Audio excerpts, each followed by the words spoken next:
Hello, hi, my name is Akshat. You can see me up there. I was a part of the Xceedible leadership program and now I'm here interviewing a leader. So basically, after the leadership program, which I finished like 2 years ago, I was still quite inquisitive about leadership as a whole. So when I was approached by Sandhya ma'am asking me if I wanted to be a part of interviewing a leader, I said yes because I was still inquisitive about leadership. I still wanted to know how a leader feels about leadership and a leader who is actually leading people, not someone like me who wants to be a leader in the future but is leading absolutely no one. So I did this interview and I quite enjoyed it, to be honest. And I have also I want to be a vet in the future, like a veterinary doctor, animal doctor. I have been interning at a vet's place. I have written a book, and I feel like that's good examples of leadership. I don't know. Actually, I was told to say this. Thank you. So the CEO that I'm interviewing today is Mr. Subramanian Srinivasan, the CEO of CEO Mitra. He likes to call himself Subu, so you'll hear him call him that many times in the interview. And he heads a team of over 650 people at BNI. And okay, that's enough talking. I'm very excited to get started.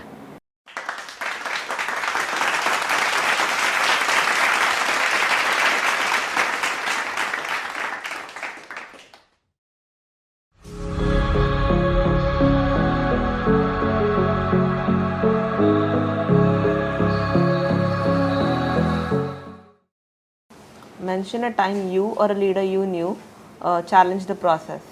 Describe what happened. Okay, so I would rather tell you, Akshat, about not challenging a process, but challenging a belief in my life. Okay, so it's a story that I'd like to share. It's a leadership story as far as I'm concerned. So Akshat, I was about 30 when I used to work for a Swiss company, and one of the things that I was always aspirational was to become a managing director for this company. And I had a Swiss boss, and he was one of the best bosses I ever worked for till today. It's lovely to work for Swiss companies normally. And we both were so aligned. And before he was leaving for Switzerland, he said, "Subbu, I'm going to be getting you your appointment letter for being managing director of the company." And I was excited, and everything was going good. 1 month later, he comes back after his holiday, and he says, "No, it doesn't work." Okay, and that's when I started really feeling the edge that I must do something else, and that's when I thought about entrepreneurship. And one of the beliefs that we as South Indians have is, that South Indians can never succeed in entrepreneurship. And we didn't have money. I didn't have much money at that time. There was no startup funding. There was no concept of anything. This I'm talking about 2003. Okay, and I said, let me give it a shot. I moved out of the company, and thanks to the way I used to lead people, about 8 managers from that company decided to join me as partners. And we started running the company. And I still remember the days when almost every day used to be a challenge to find money. But there was a strong belief in the family, with my friends, that this is not going to take off. This is going to fail. Okay, but we kept going. We kept going. I still remember my mom, who was really supporting me a lot. She also looked at the kind of struggle that I'm going through, and she's like, "Why do you have to have your ego so high, and why don't you just go back to work somewhere?" Because every day was a struggle. And for me, it was a passion. Kuch bhi karke, we have to somehow win this battle.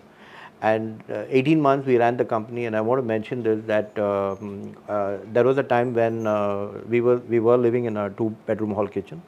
We had to sell that. I sold my car. With the last money we had, we still ran the company. My team, for me, was my biggest strength, and I said, I'm not going to allow this team to fail. That was my, again, one inner belief that I had, that this team cannot fail. Okay, and the last belief I had is, there is somebody above all of us who's guiding us, and that is going to happen, whatever going to happen. And these are the kind of beliefs that were running into me. And that's when I called a call from Germany, and they said, "Hey, Subbu, we want to come and look at your organization." They came, they had a look, they loved the setup, and at the end of it, they made an offer to buy off my company, and I could manage to sell a 1 lakh equity kind of company at about 3.6 crores. And this was in 2003, and I never had to look back on life. So for me, I'm addressing belief and not process, because process is something that I think you need to be aligned with. Okay, you don't challenge process, you align into a process, or you change a process. But belief is something that you need to have very strong, and I believe that most people fail at the last mile. Okay, they give up at the last mile, and that's when I believe that you should not give up whatever happens if you have passion. That's the way I see it. That's really nice. I feel like challenging a belief that may be wrong is just as important as challenging a process, or maybe even more important. So you set a process in your company, or in your, let's say, in your life. Okay, it could be a process, a simple process as to how you will manage your education, for example. Okay, so uh, for me, challenge is you go against something. Okay, Yeah. aligning is that you go along with the process, but you find course correction. Maybe you want to do some course correction. So that's something I have done all my life, and so uh, there are so many examples. I can give you one example. For me is I have been managing director now for 4 companies, and all of a sudden I stopped working, and then I took over this BNI leadership, and suddenly in BNI I find that nobody listens to me there, right? Now I have to change the process of my leadership itself. Here I had people working for me whom I could say, hey, these are your targets, this is what you need to achieve, and all of a sudden I come into a group of people who are like, think that they are as good as me or even better than me. Okay, and I need to work along with them. So I had to change my process, but not challenge my leadership. Okay, so I changed the process. I have become more listening than what I used to be before. I have become more engaging with their lives rather than what I used to be before. I never used to go and visit my employees' homes.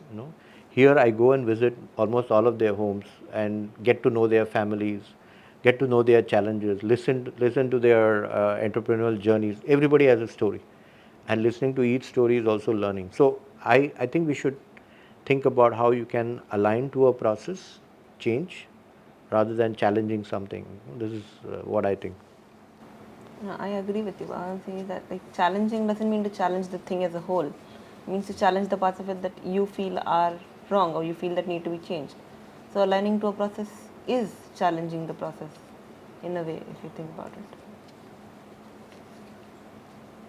So yeah, here if you want to put it that way, then I think yes, I challenge myself Yeah. uh, with that process maybe, yeah, and I changed myself and I aligned myself. So that is, if you want to put it that way, yeah. That is something that we should all try to do, I think. Okay, I learned from you. Thank you, I think. Thank you, but yeah, okay. Great, that was a good question. Thank you. Okay.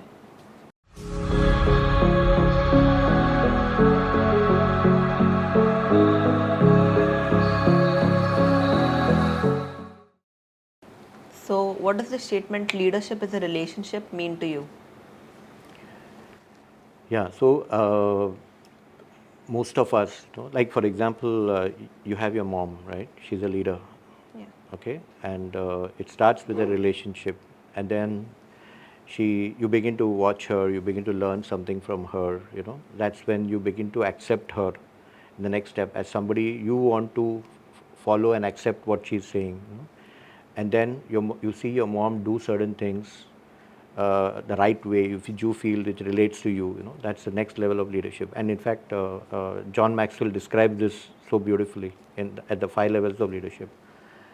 And then she makes you what you are, like, she teaches you a lot of things and she builds you. That's actually building your talent, building your thing. And finally she walks the talk. You get influence with her. Many times we say, hey, you look like your mom, you behave like your mom, or you look like your dad, you behave like your. These are leaders, who do that. And I think I relate that a lot to where you work at your workplace. You always start with a position. So let's say you become a general manager or something like that, and people have to report to you. They have no choice because you're put in a seat, you're given a choice of a designation, and then everybody says, hey, this is the reporting relationship. So now you start like that. But that, I think, is the lowest, absolutely lowest level of leadership. And then the leader starts to build to understand his people, get to know them better, be available for them. He listens to them, okay? And that's when really a relationship starts with the people that he's managing. And then the next step, I think, is when they begin to see him deliver results. So let's say, for example, he says, hey, I want this done within this deadline, and no one else is working, but he's still working and he's still delivering. People look at him and say, hey, we should now do what he's doing. And so he's producing actually results, and he's explaining to everybody by his action, not by his words alone, not just pushing. So a leader for me is somebody who walks the talk, who's highly ethical, who's able to bring a vision to the table and can inspire everybody. If the leader is inspiring, the others will perspire for him. So that's when you move to the next step, where a leader starts thinking, okay, how can I build these people? How can I build talent in them? So he guides them, he builds them to the next step, and I think he delegates, he trusts, and makes sure that they are able to deliver their results, and then recognize them. So normally a lot of, I mean, I know many organizations, I've seen leaders who like to take a lot of credit for themselves for things that happen. A good leader would be somebody who says, hey, that's my team, that's the guy who did it, and hand over credit to people down the line. And of course, the last level of leader, which is I think the highest level, is where you're able to influence people. So people behave like you. Okay, they want to be like you. They aspire, saying, "Hey, that's the person I want to be." And that's the highest level of leadership. So if you look at this, at each level, there is a relationship that you build a notch higher, a notch higher. And the highest level is a relationship where you say, hey, I want to be like I said with your parent. I know a lot of people who come to me and I interview them and they say, who do you want to be? You say, I want to be like my dad. Okay, so they are so influenced with their dad, what they are watching, what they are doing. So leadership is also a responsibility, to build that relationship from one level to the highest level, and that's when you can say, okay, you've done good as a leader. I think what we can also include is what you said for the last question, where you visited people's homes and where you actually built a relationship with your team. Like, Yeah, I should. I would. So for me, people have been my. So I always believe that if you have an office, you can have the best of furniture, best products, best technology, and then you keep your people out. So it's like there is no soul inside the body. So it's like the whole organization is dead, right? And now you people put the people inside, and then now everything starts, yeah, working. So people are extremely important, and I think, in fact, I always tell my people when they work with me that real valuation of a company comes from the people that you have and how good they are with you. When I sold my company, the goodwill valuation was about 30%, and that was because of the 18 people I had. And the German company wanted to buy the company because of that goodwill that I had created. And how do you create great people? It's, you get them, you first delegate and you trust them. You need to trust that they will do a good job. Yeah, most leaders are not able to do this. This is something that is a very difficult skill that leaders must develop. So that's something that I have done very good. In fact, I know there are at least about 12 people who work with me who are today managing directors of very large European companies. And one example which I always love to say in such a format is, there's a guy called Vijay Kadam who was a service manager working with me, and about 1.5 years back, he calls me from Dubai airport and he says, Subbu, can you see what's behind me? And I said, what's behind you? So he shows me on his video and says, I see a private jet. So he tells me, thanks to you, Subbu, I'm taking this private jet from Dubai to Pune. So that's the kind of, I mean, he could have been taking this flight but not remembering me. That's the element of the whole story, that he remembered me. And I think the relationship that you build with people is what will last beyond life. It's very important. So, was there ever a leader that you built a relationship with, or that leader built a relationship with you? Yeah, so for me, I think one person has impacted my life tremendously, and he's a Swiss guy. His name is Andreas Wernley. So when India never had a concept of direct marketing, they used to call it DEMA. He used to be way ahead in terms of also e-commerce. He used to be way ahead in terms of his marketing skills, and that has and also people management. He used to trust me, and he allowed me to set up a team of 150 people in the country in my sales organization. He said, "Subbu, go ahead and build your team," and I could just call people from my earlier jobs and just build. And so one person who I aspire I used to aspire to be like was him, and the other person, of course, is my dad. I mean, I can't think of anyone who can love and trust unconditionally. So these are two leaders in my life with whom I think I have had the best relationship, Wow. thanks to their trust in me.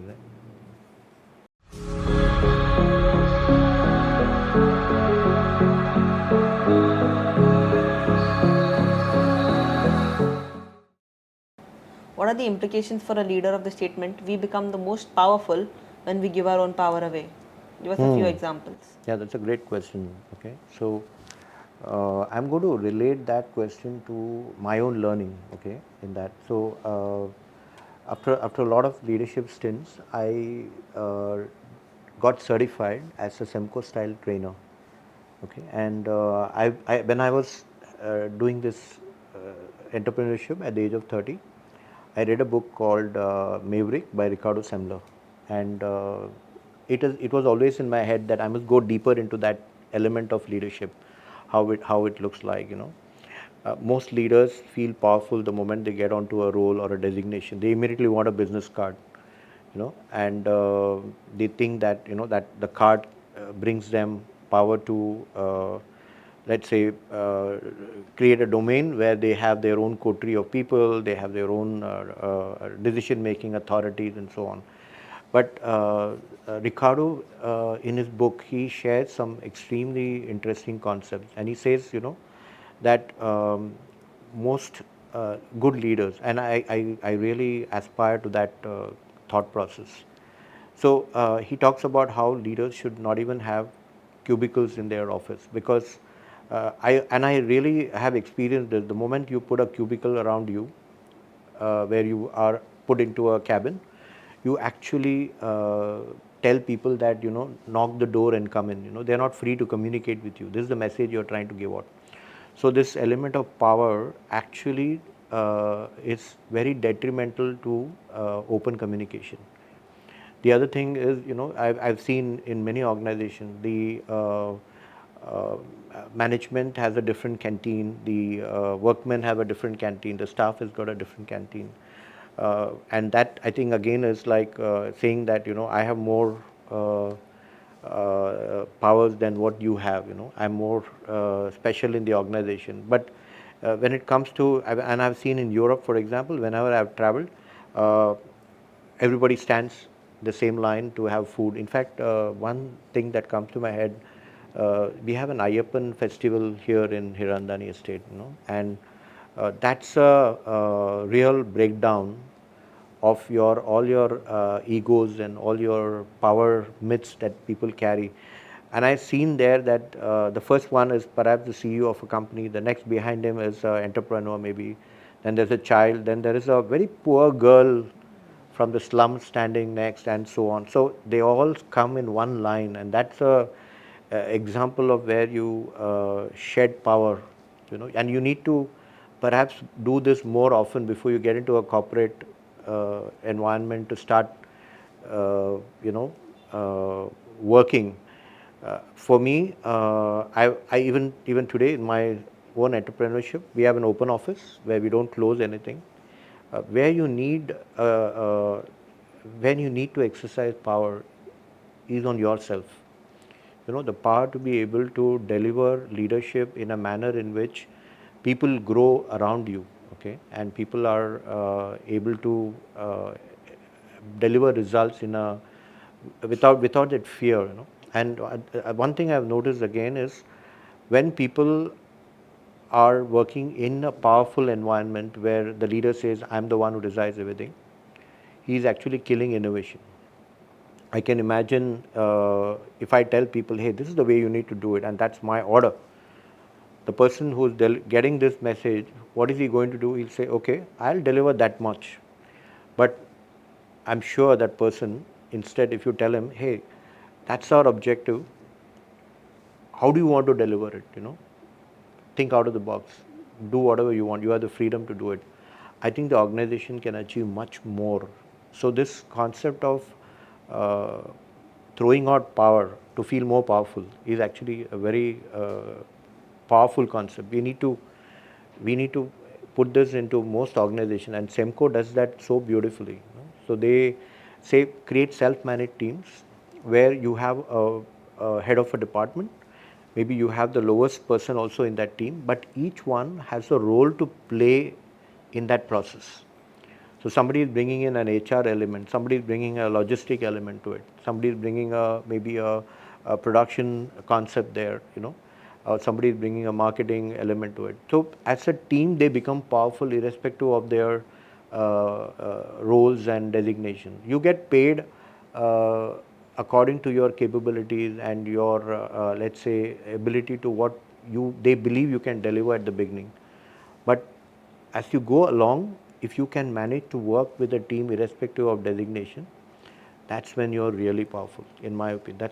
That's the way I see it. And I really think Semco does that so well. The concept of Semco is simply amazing over there. Okay, so the giving a power away part of the statement, how does that feel to you, or how would that feel to, say, a non-considerate leader, according to you? Actually, it should come very easy. Yeah, it should. Because the moment you are given it, you'll find people embracing you faster. When you have that power, you're actually having a big wall in front of you, and people are doubtful whether to jump that wall and approach you with my idea. You kill ideas, you do a lot of things that damage the organization, slows the organization. The moment you say I've given it up, you feel more approachable, you feel more powerful. Actually, you feel more powerful. I mean, imagine standing alone, you don't feel powerful. You may be having a big designation, but you feel lonely. And they say entrepreneurs are very lonely at the top. Even if you are an entrepreneur, and if you are not able to, have a vision where everybody is included in the vision. I mean, as an entrepreneur, I can say, hey, I want to do that for the company. I want to achieve that. But if the whole team is not aligned, and you in a powerful position are going to tell them that, hey, we need to go and get that done, they will all say, okay, we will try. And they will try, but that's not going to work. But instead, you say, hey, let's do a vision together. And that's throwing power out, saying, I'm nobody, let's hear everybody. And I think coming out of that comes innovation, comes a lot of beautiful things that can happen to an organization.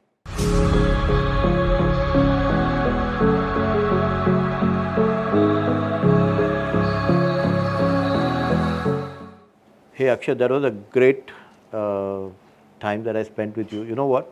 I learned a couple of things from you. I'm going to be honest, I do not know how to react to that, so I'm going to say thank you. Yeah, but I'm going to tell you that I love the inquisitiveness that you brought in, okay? As we age, we lose our inquisitiveness. We don't ask more questions. And I like that, you could understand what I was saying. And at that age, to be thinking about leadership as an element, I think it is really awesome. Yeah, you have a long, long, successful journey to go ahead. And I really think that your decision to align to this leadership course from Xceedibles and Sandhya, I think it's a fantastic decision, and I think you should thank your parents. Also thank yourself. You could be doing many other things in life, but you decide to spend time with someone like me and try to understand this critical element of leadership, which I'm sure uh, I wish I had somebody at that age come and help me and do this. So, Sandhya, I want to tell you, where were you at my age? I mean, I wish people like you came in and very early in life. It's a big give. I have been through your session last week. I also want to mention here that our company, based on your session output, we are working on changing some of our basic methodology of working. Also, I realized that your leadership workshop was extremely aligned to very young people like Akshat, and at the same time quite senior leaders like me. So you're doing a great job for not only yourself but also for the society in general. So I wish you good luck, and Akshat, you're on the right track. Keep going. Thank you.